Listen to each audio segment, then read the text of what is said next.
satu nuansa pidana di dalam Undang Nomor 6 Tahun 2018. Kita akan coba beralih ke Dr. Abdul Khair untuk melihat perspektif yang lain daripada perspektif yang tadi dijelaskan oleh Prof. Subeki. Kita sapa beliau. Assalamualaikum warahmatullahi wabarakatuh. Dr. Abdul Khair. Waalaikumsalam warahmatullahi wabarakatuh. Ya. Sehat kabarnya? Alhamdulillah sehat. Ya, saya kira antum tadi sudah mencermati ya beberapa penjelasan Prof. Subeki, sebuah perspektif yang saya kira beliau memberikan satu kajian kepada kita secara proporsional dan seoptimal mungkin berdasarkan atas kajian akademis. Apa sih yang tersisa di persoalan pelanggaran terhadap protokol kesehatan COVID-19? Seberapa jauh pidana terhadap HRS dan Anies ini dilihat berdasarkan kajian HRS? Silakan, Dad. Ya, menurut kami dari HRS Center tidak ada delik dalam PSBB ini. Tidak ada pidana dalam PSBB. Mengapa? Karena keberlakuan daripada Undang-Undang Nomor 6 Tahun 2018 tentang kekarantinaan kesehatan dengan merujuk kepada pasal 9 ayat 1 junto pasal 93 itu hanya berlaku jika pemerintah menyelenggarakan sistem kekarantinaan. Nah, fakta yang kita pahami, yang kita ketahui bersama dan telah menjadi pengetahuan umum, ya, fakta hukumnya adalah PSBB bukan kekarantinaan. Justru pemerintah beda ya karantina kesehatan dengan PSBB. Disebutkan jelas di situ di pasal 9 ayat 1. Setiap orang wajib mematuhi penyelenggaraan pelaksanaan kekarantinaan kesehatan. Ya. Kalau ditetapkan kekarantinaan kesehatan, maka berlakulah pasal 93 itu yang mengandung aspek unsur pidana. Disebutkan bahwa setiap orang yang tidak mematuhi pelaksanaan kekarantinaan kesehatan sebagaimana dimaksud dalam pasal 9 ayat 1 dan atau, nah itu ada kata-kata dan atau menghalang-halangi penyelenggaraan kekarantinaan kesehatan sehingga menyebabkan terjadinya kedaruratan kesehatan masyarakat. Nah, kedaruratan kesehatan masyarakat itu terjadi karena ada penghalang-halangan, ada tindakan menghalang-halangi dan atau tidak mematuhi penyelenggaraan kekarantinaan kesehatan, bukan PSBB disebutkan di situ. Kalau pemerintah pada awalnya menyelenggarakan kekarantinaan kesehatan, ya, di dalamnya pasti tidak menutup kemungkinan berlakulah PSBB, tetapi regulasi PP nomor 21 tahun 2020 itu bukan kekarantinaan, itu PSBB. Ya. Kemudian juga deklarasi dengan Kepres 11, Kepres 12 tahun 2020 itu tentang kedaruratan kesehatan masyarakat. Kemudian ada deklarasi bencana nasional. Tidak dapat ditafsirkan lain bahwa terjadinya kedaruratan kesehatan masyarakat itu karena adanya wabah. Iya, wabah di sini mengacu kepada Undang-Undang Nomor 4 Tahun 1984 tentang wabah penyakit menular. Disebutkan aspek hukum pidananya di situ di pasal 14 sama dengan di pasal 93 Undang-Undang 6 Tahun 2018. Dengan adanya unsur menghalang-halangi. Nah, apakah di sini Anies selaku pelaksana tugas pemegang tanggung jawab penyelenggaraan penanggulangan pandemi COVID-19, dia termasuk pihak yang telah memenuhi unsur menghalang-halangi penyelenggaraan kesehatan masyarakat? Dan apakah di sini Imam Besar Habib Rizik telah memenuhi unsur menghalang-halangi? Atau masyarakat yang datang apakah menghalang-halangi terhadap penyelenggaraan kesehatan yang kita kenal dengan istilah prokes itu? Di mana letak unsur menghalang-halanginya? Nah, kalau bicara 216 KUHP terkait dengan menghalang-halanginya, itu adalah delik material, harus ada nyata tindakan konkret, perbuatan konkret, adanya tindakan yang menghalang-halangi sehingga menimbulkan suatu dampak akibat. Dalam hal ini apa? Kedaruratan kesehatan masyarakat. Kedaruratan kesehatan masyarakat justru memang sudah terjadi. Kenapa terjadi? Lo udah dideklarasikan kok melalui Kepres nomor 11 tahun 2000. Nah, ini logika berpikir yang salah. Kalau begini ceritanya kita menerapkan hukum seperti kita memasukkan unsur sebagai suatu perbuatan konkret direkayasa demikian rupa dalam premis minor, kemudian disesuaikan dengan premis mayor. Konklusinya adalah orang itu memang harus telah memenuhi unsur dan karenanya harus diproses pidana. Ini kan tidak benar. Harus dipahami dulu penyidik-penyidik itu bagaimana memahami regulasi. Undang-Undang nomor 6 2018 itu adalah lex spesialis dari Undang-Undang nomor 4 tahun 1984 tentang wabah penyakit menular. Syarat berlakunya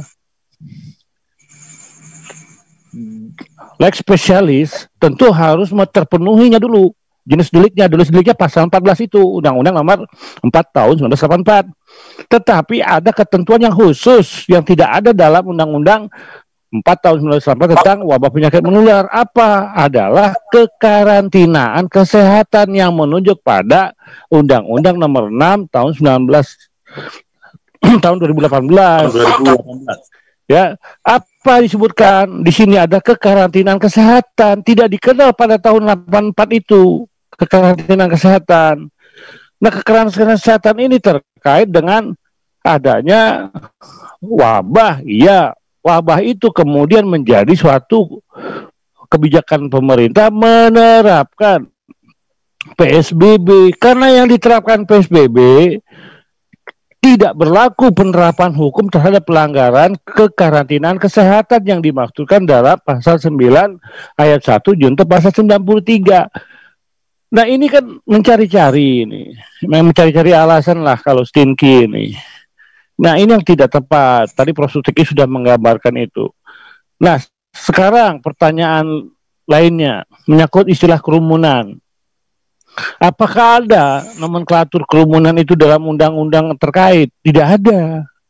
Apakah dalam undang-undang itu disebutkan kata lain dari atau istilah lain dari kerumunan? Tidak ada juga. Nah, berarti kerumunan itu kan bukan menjadi salah satu unsur delik. Ya, kenapa dipermasalahkan kerumunan? Logikanya di mana? Satu kata yang dianggap sebagai salah satu unsur delik, maka harus ada dalam pasal terkait. Nah, kerumunan itu tidak dijelaskan. Apa dan bagaimana kerumunan itu? Pada saat yang bagaimana? Dalam kondisi yang bagaimana? Ya, jaraknya berapa? Terus jumlah orangnya berapa yang dilarang? Kan tidak ada. Yang ada pembatasan. Sekali lagi yang ada pembatasan kegiatan baik berupa peliburan sekolah, tempat kerja, pembatasan kegiatan keagamaan, pembatasan kegiatan di tempat lain atau fasilitas umum. Permasalahan seriusnya adalah kalau ada kerumunan, berapa banyak yang dilarang orangnya itu? Ya, atau setelah itu kalau dia ditentukan misalkan dilarang berkerumun, maksimum yang dibolehkan berapa? 50, lewat 50 tidak boleh. Nah, dalam waktu itu jaraknya mesti berapa? Apa berapa senti, apa berapa meter? Kan tidak ada juga dalam undang-undang itu. Nah, undang-undang kan harus tegas, harus jelas. Pelaksananya pun harus jelas dan pasti, tidak boleh ada analogi. Nah, di sini penyidik menganalogikan sama antara PSBB dengan karantina. Itu tidak boleh, dilarang analogi. Menganalogikan itu analogi tidak dilarang oleh hukum. Karena itu bertentangan dengan azas legalitas. Ya, dan kerumunan, istilah kerumunan itu tidak ada, tidak dikenal kok dalam undang-undang kekarantinaan kesehatan, undang-undang wabah penyakit menular, tidak ada itu. Jadi menurut saya sah orang berkerumun sepanjang tidak ada aturan yang melarang, kecuali disebutkan secara ekspresif verbis.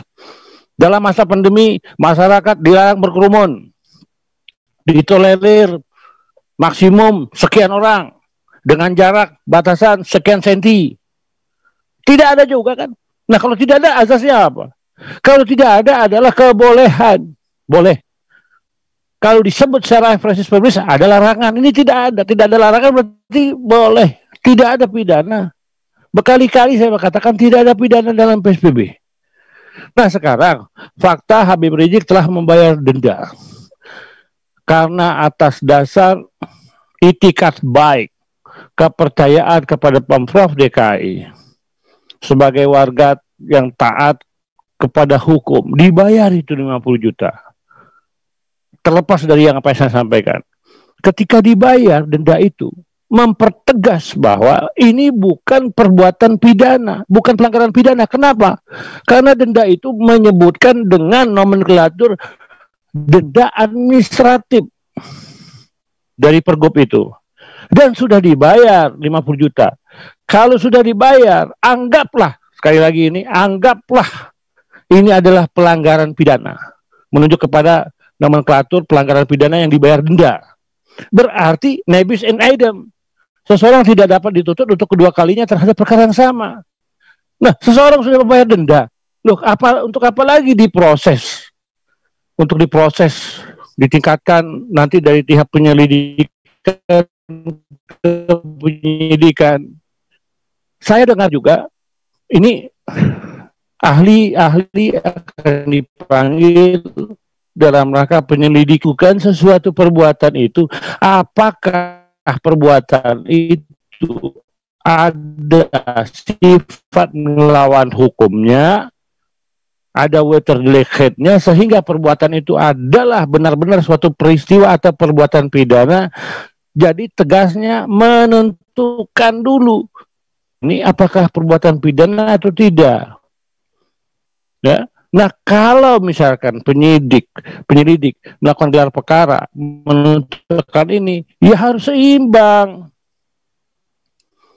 Dari pihak Anies dipanggil ahlinya, aksinya juga dipanggil.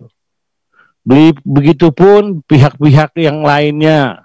Bukan dari pihak penyidik saja. Kalau pihak dari penyidik saja ini tidak equal. Saya ingat sekali gelar perkara terhadap Ahok Basuki Cahayapurnama sebelum ditingkatkan menjadi status tersangka dalam tahap penyidikan, dilakukan serangkaian gelar perkara penyelidikan. Kedua belah pihak dihadirkan, saksi dihadirkan, ahli dihadirkan. Setelah itu baru penyidik menentukan dapat atau tidaknya ditingkatkan dalam tahap penyidikan. Nah, ini mana? Kan harus equal, tidak boleh dong ada perbedaan. Tetapi sekali lagi, terhadap Imam Besar Habib Rizik, jika ditingkatkan ke dalam tahap penyidikan, ini sudah nebis in idem. Beliau sudah membayar denda. Walaupun di sisi lain tidak ada delik dalam PSBB, yang ada itu adalah dalam hal sistem kekarantinaan kesehatan. Bagi saya ini berlebihan kalau kesehatan penerapan itu tidak pada tempatnya dan tidak ada dasar hukumnya. Ya, cobalah dipahami dogmatika ilmu hukum. Ya, terlebih lagi tidak boleh dilakukan analogi. Jangan sampai berlaku seperti sangkar besi tadi, merekayasa suatu perbuatan, suatu peristiwa dalam bentuk konkret sebagai suatu premis minor untuk disesuaikan ke dalam premis mayor, sehingga menghasilkan suatu konklusi yang tidak sejalan dengan cita hukum itu sendiri. Demikian. Ya, ada yang menyatakan bahwa 50 juta yang dibayar itu sebagai bentuk pengakuan terhadap salah, tidak ada pengakuan, itu tidak ada.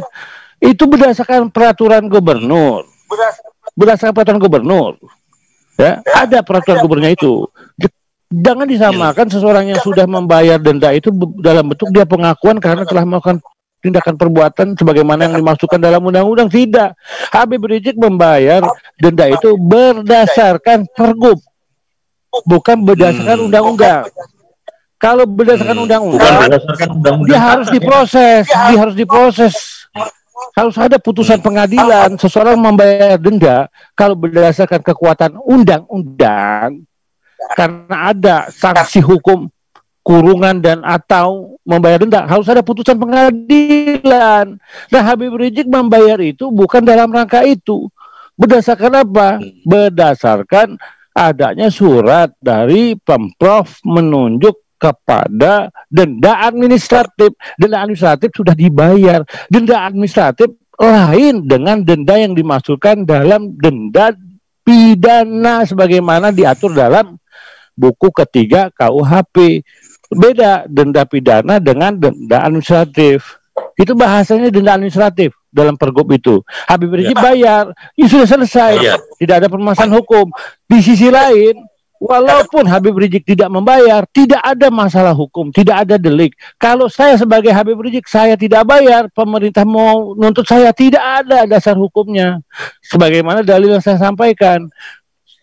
Sudah lama saya katakan ini, tidak ada delik, tidak ada hukum yang mampu memidana seseorang yang melanggar PSBB dalam undang-undang. Tidak ada. Gitu. Tidak ada. Jadi terlalu dipaksakanlah kalau orang yang melanggar PSBB ini diproses pidana. Itu kalau dalam konteks HRS, Ustadz. Kalau dalam konteks Anies tadi, proses seperti yang dilakukan terhadap Anies Baswedan, misalnya soal klarifikasi kemarin ya, dalam itu sebetulnya dalam nomenklatur penyidikan dan penyelidikan seperti apa itu.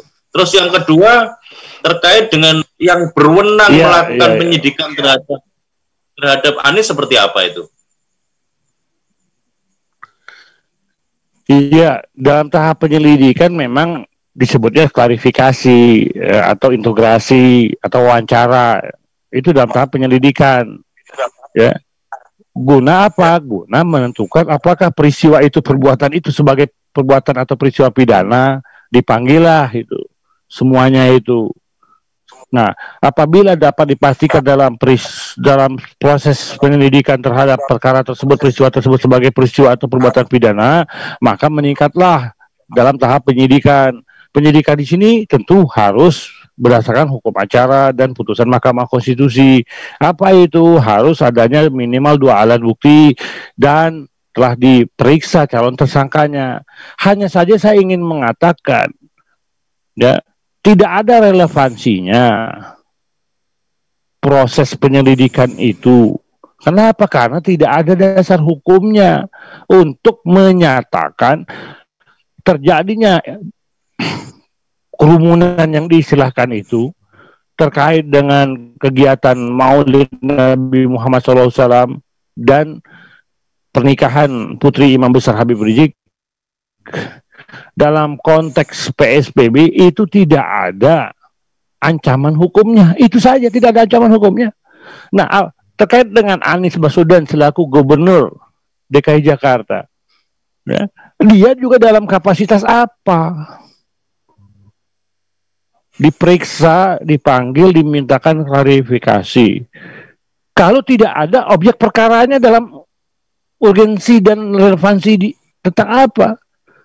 Kalau tidak ada perkaranya, tidak ada objek perkaranya, Anies datang selaku penanggung jawab pemimpin tertinggi di wilayah Provinsi DKI Jakarta. Apa, dalam hal apa dipanggil? Orang tidak ada perkaranya kok. Kalau perkara denda administratif, Habib Rizik sudah bayar. PSBB tidak ada sanksi hukumnya. Batasan pengertian daripada kerumunan tidak ada. Lalu dipanggil dalam hal apa? Apakah sebagai saksi? Saksi itu yang melihat, mendengar, mengalami secara langsung. Itu saksi, bukan diaudit itu. Lalu dalam hal apa Anies dipanggil? Sebagai ahli. Lah dia bukan ahli, dia pejabat.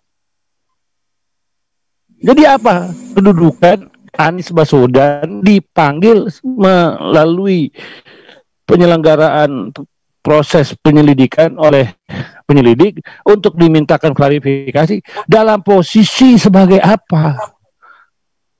Kalau orang sebagai saksi, ya, Dia melihat, mendengar, mengalami langsung suatu peristiwa itu dan mampu menjelaskan alasan-alasannya. Itu saksi. Kalau tentu sudah ada peristiwanya. Peristiwanya sudah jelas sebagai suatu perbuatan pidana. Dia dipanggil menjelaskan pembunuhan unsur. Unsur di sini ada dua, unsur objektif dan unsur subjektif.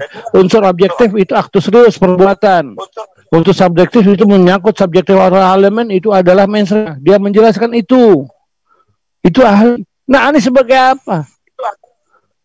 Saksi menyaksikan apa? Tidak menyaksikan. Kemudian bukan sebagai ahli, lalu dia sebagai apa dia dipanggil?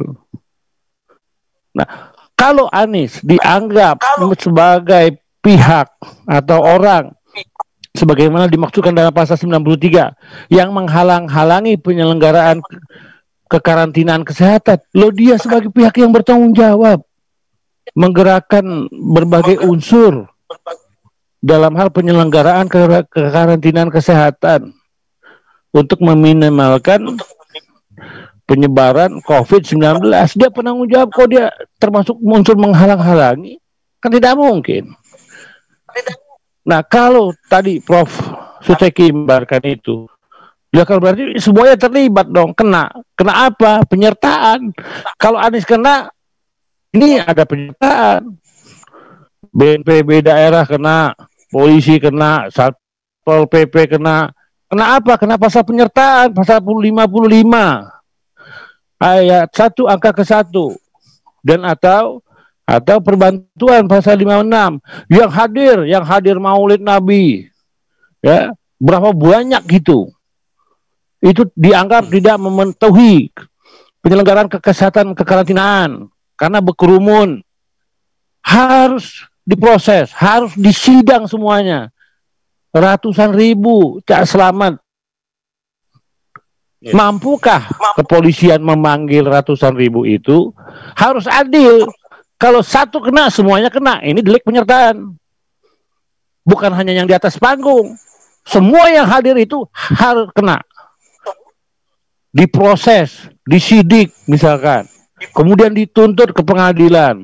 Diancam 1 tahun kurungan dan atau pembayaran denda 100 juta. Mungkin tidak. Ini kan tidak pakai akal sehat. Oh, jangan bilang dipilah-pilah. Oh, enggak, yang bertanggung jawab hanya penyelenggara saja. Penyelenggara Maulid. Kalau penyelenggara Maulid dilakukan proses penyidikan, ini bertentangan juga dengan undang-undang hukum pidana. Berarti pemerintah menghalang-halangi ibadah umat Islam dalam hal Maulid Nabi Muhammad. Berarti ada pelanggaran. Pelanggaran apa? Pelanggaran ibadah. Ibadah apa? Lu Maulid. Masa penyelenggaranya diproses hukum? Dikriminalisasi? Berarti ini menimbulkan rasa permusuhan, kebencian terhadap agama dan tokoh agama. Masuk apa? Pasal 156 junto pasal 156A huruf A KUHP. Kan itu rentetannya. Mungkin berani tidak pemerintah atau para penegak hukum menyatakan bahwa Maulid kemarin itu ilegal. Kenapa? Maulid Nabi ilegal, tidak sah karena tidak mematuhi protokol kesehatan. Oleh karena itu penyelenggaranya diproses. Berani tidak? Kalau berani berarti pemerintah telah memenuhi delik. Apa penegak hukum memenuhi delik dong? Kan tidak mungkin juga. Dan bukan hanya penyelenggara yang diproses. Kalau mau diproses yang hadir semuanya kuluhum jami'ah. Ratusan ribu itu diproses. Kan tidak mungkin. Jadi bagi saya ini berlebihan lah. Janganlah kepolisian bermanuver lah. Kita tahulah manuver-manuver itu, ya. Nggak sampai hati saya menyampaikan itu. Ini manuver, manuver. Kalau saya sampaikan, saya tidak sampai hati gitu. Tapi berhentilah dengan cara-cara seperti ini. Tidak eloklah kita bernegara, berhukum tentu dengan kesadaran, kewibawaan, kejujuran dan kebenaran. Jangan bermanuver. Kata kuncinya jangan bermanuver. Saya pribadi saya tahu manuvernya itu, saya tahu. Ya, demikian.